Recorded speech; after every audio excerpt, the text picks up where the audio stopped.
ಸರಿಯಾಗಿ ಮಾತು ಬರ್ದಲೇ ಇರೋ ಮಗುವನ್ನ ಕಟ್ಕೊಂಡು ಊರು ಬಿಟ್ಟೆ. ಗೊತ್ತು ಗುರಿ ದಿಕ್ಕು ದೆಸೆ ಇಲ್ಲದ ಕಡೆ ಎಲ್ಲ ಅಲದು ಬದುಕು ಕಟ್ಕೊಳ್ಳೋದಕ್ಕೆ ಒದ್ದಾಡದೆ. ಈಗ ನಮ್ಮ ಸ್ನೇಹ ಅಪ್ಪ ಅಲ್ವಾ? ಜನ್ಮ ಕೊಟ್ಟವನ್ ಮಾತ್ರ ತಂದೆ ಅಲ್ಲ ಗಂಗಾಧರಯ್ಯ. ತಂದ ಹಾಕೋವನು ತಂದೆನೆ, ಕರ್ತವ್ಯನ ಪೂರೈಸೋನು ತಂದೆನೆ, ಕಣ್ಣೀರ್ ಒರೆಸಿ ಜೊತೆಯಾಗಿ ನಿಲ್ಲೋನು ತಂದೆನೆ. ಈ ವಿಷಯದಾಗ ನೀನು ತಂದೆನೂ ಮೀರಿಸಿದ್ಯಾ ಗಂಗಣ್ಣ. ಸ್ನೇಹ ಇವತ್ತು ಜೀವನದಾಗೆ ಒಂದು ಹೆಣ್ಣಾಗಿ ಸಮಾಜದಾಗ ಒಳ್ಳೆ ಪ್ರಜೆಯಾಗಿ ಬದುಕ್ತಾ ಇದ್ರೆ ಅದ್ರಾಗ ನಿನ್ ಕೊಡುಗೆನೂ ಐತೆ. ನಿನ್ ಬೆನ್ನಿಗೆ ಬಿದ್ದ ಮಗಿನ ನಿನ್ನ ಬದುಕು ಬೆಂದ್ವಾದ್ರೂ ಪರವಾಗಿಲ್ಲ, ಅವಳು ಬದುಕು ಬೆಳಗ್ಬೇಕು ಅನ್ನೋ ಹಂಗೆ ಸಾಕಿದ್ಯಾ ಗಂಗಾಧರಯ್ಯ. ನಿನ್ನ ಯೋನನ ಅಪ್ಪ ಅಲ್ಲ ಅಂತ ಹೇಳಿದ್ರೆ ಅದ್ಯಾವ್ರು ಕೂಡ ಮೆಚ್ಚಾಕಿಲ್ಲ.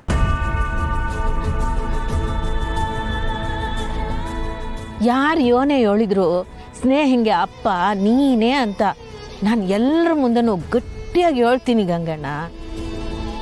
ಹೊರಗೆ ಬೇಡ, ಸಮಾಧಾನವಾಗಿರು. ನೀವೇನ ಹೇಳ್ತೀರ ಅಬ್ಬಾರೆ? ಆರೀಗ ಗುಟ್ಟೆಲ್ಲ ರೆಟ್ಟಾದ್ಮೇಲೆ ಸ್ನೇಹ ನನ್ನ ತಂದೆ ಅಂತ ಒಪ್ಕೋತಾಳ.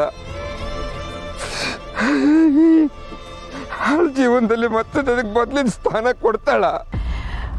ಕೊಡಕ್ಕಿಲ್ಲ ಅಂತ ನೀವೇ ಅನ್ಕೊಂಡ್ಬಿಟ್ರೆ ಹೆಂಗ್ ಮಾವಯ್ಯ? ನಮ್ಮವ್ರು ಸಿಕ್ಕಿ ನನ್ನ ಕೈ ಹಿಡ್ದು ನಮ್ಮ ಮನೆ ಬೆಳಗ್ತವ್ರಂದ್ರೆ ಅದಕ್ಕೆ ಕಾರಣ ನೀವೇ. ಹೌದು ಗಂಗಣ್ಣ, ಅಪ್ಪ ಅಂದ್ರೆ ಅಪ್ಪ ಅಷ್ಟೆ. ಸ್ವಂತದ್ದು ಬಾಡ್ಗೆದು ಅನ್ನೋ ಭೇದ ಭಾವ ಇಲ್ಲ. ಅಪ್ಪ ಅನ್ನೋ ಅಕ್ಷರದಲ್ಲಿ ಇಡೀ ಜಗತ್ಗೆ ಆಗೋಷ್ಟು ಪ್ರೀತಿ ಇರುತ್ತೆ.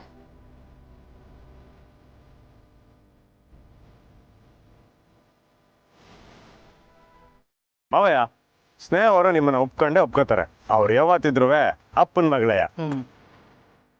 ನೀವೆಲ್ಲ ನನ್ನ ಸಮಾಧಾನಕ್ಕೆ ಹೇಳ್ತಾ ಇದ್ದೀರ ಅಷ್ಟೇ. ಅದು ನಮ್ಮ ಸ್ನೇಹ. ನಾನು ಸುಳ್ಳು ಹೇಳಿರೋದಕ್ಕೆ, ನಾನು ಮಾಡಿರೋ ಇದಕ್ಕೆ ನನ್ನ ಮುಖ ನೋಡೋದಿಲ್ಲ ಇದ್ದವಳು. ಅವಳಲ್ಲಿ ಯಾವತ್ತೂ ನನ್ನ ಅಪ್ಪ ಅಂತ ಒಪ್ಕೊಳ್ಳೋದಿಲ್ಲ, ಕರೆಯೋದಿಲ್ಲ ಬಾಯಲ್ಲ ಅಪ್ಪ ಅಂತ.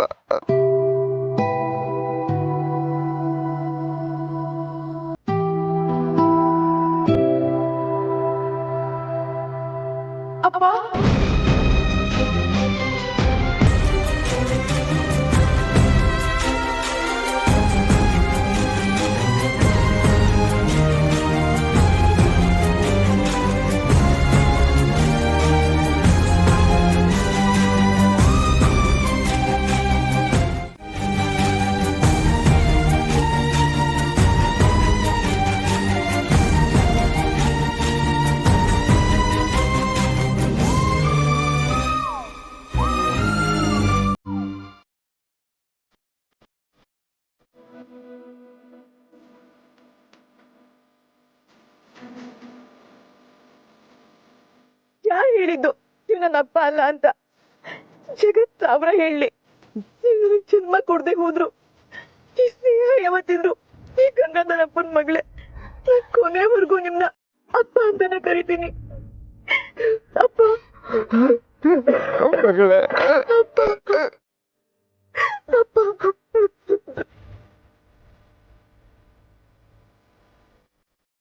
ಮಳೆ ಬಿದ್ರೆ ಭೂಮಿಗೆ ತಂಪು, ಸಂಬಂಧದ ಬೆಲೆ ತಿಳಿದ್ರೆ ಜೀವನಕ್ಕೆ ಕಂಪು.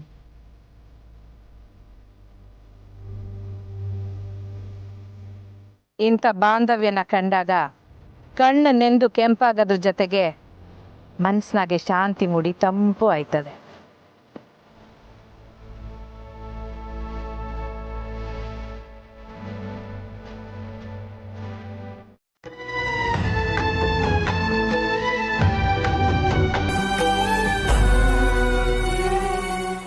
ಎಲ್ಲ ಸುಖಾಂತ್ಯವಾಯ್ತಲ್ಲ. ಇನ್ನು ಮುಂದೆ ತಿಂಗಳಿಗೊಂದ್ಸತಿ ಪರಿವಾರ ಸಮೇತ ಬರ್ತಾ ಇರ್ತೀವಿ. ಇದೇನ್ ಗಂಗಾಧರಪ್ಪ, ನೀನು ಪುಟ್ಟಕ್ಕನ ಜೊತೆ ಇವತ್ತು ಊರಿಗೆ ವಾಪಸ್ ಹೋಗೋಂತರ ಕಾಣಿಸ್ತಿದ್ಯಾ? ಅಪ್ಪನ್ ಬಿಟ್ಟಂತೂ ನನ್ಗಿರಕ್ಕಾಗಲ್ಲ. 2 ದಿನಕ್ಕೊಂದ್ಸಲ ಅವರು ಪುಟ್ಟಮ್ಮ ಮನೆಗೆ ಹೋಗಿ ಅಪ್ಪನ್ ನೋಡ್ಬೇಕು. ನನಗೂ ಅಷ್ಟೇ. ನನ್ನ ಮಗಳನ್ನ ಬಿಟ್ಟು ನನ್ನ ಕೈಲಿ ಇರೋದಕ್ಕಾಗದೇ ಇಲ್ಲ. ಅದು ಅಲ್ಲದೆ ದೇವತೆ ಮನೆಯಲ್ಲಿ ದೇವತೆ ಕೈ ಊಟ ತಿನ್ಕೊಂಡಿರೋ ಸೌಭಾಗ್ಯ ಯಾರಿಗೆ ಸಿಗುತ್ತೆ? ಹಂಗಾಗಿ ನಾನು ಪುಟಾಕನ್ ಮೆಸಲ್ಲೇ ಇರ್ತೀನಿ. ಚಿಕ್ಕತಾಯಿ ನೀನಾದ್ರೂ ಒಂದು ಮಾತು ಹೇಳು. ಲೇ ಶಿವದಾಸ, ಎಲ್ಲ ಮುಗಿದ್ಮೇಕು ಕಂಟಿನ ತಾಯಿ ಅಂತ ಕರೆದು ಗಂಡ್ ಜಾತಿಗೆ ಕನ್ಫ್ಯೂಸ್ ಮಾಡ್ಬೇಡ. ನಾನು ಬದುಕಿರೋವರೆಗೂ ಇವರನ್ನ ಚಿಕ್ಕತಾಯಿ ಅಂತಾನೆ ಕರೆಯೋದು. ಲೇ ನೀನ್ ಹೆಂಗನ ಕರೀಲ, ಆದ್ರೆ ನಮ್ಮೂರ್ಗೂ ಬಂದು ಅವ್ವ ತಾಯಿ ಅಂತ ಮಾತ್ರ ಕರಿಬೇಡ, ಅಲ್ಲಿ ನಂಗೆ ಅವಮಾನ ಆಯ್ತದೆ.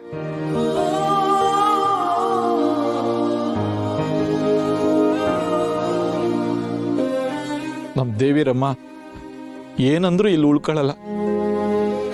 ಆದ್ರೆ ನಮ್ಮೂರ ನೆನಪು ಶಾಶ್ವತವಾಗಿ ಉಳ್ಕೊಳ್ಳೋ ಥರದಲ್ಲಿ ನಾವೆಲ್ಲರೂ ನಮ್ಮ ತಾಯಿನ ಬೀಳ್ಕೊಡ್ಬೇಕು.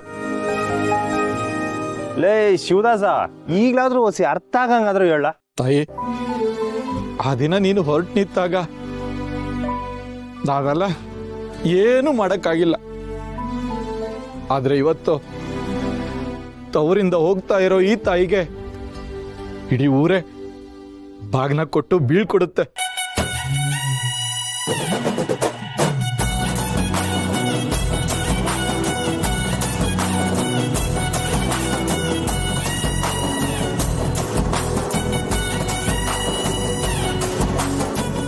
ಇಲ್ಲ ಅಂತ ಹೇಳ್ಬೇಡ ತಾಯಿ.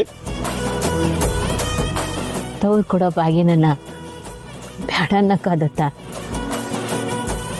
ಆಗ್ಲಿ ಕುಂತ್ಕ ಪುಟಕ.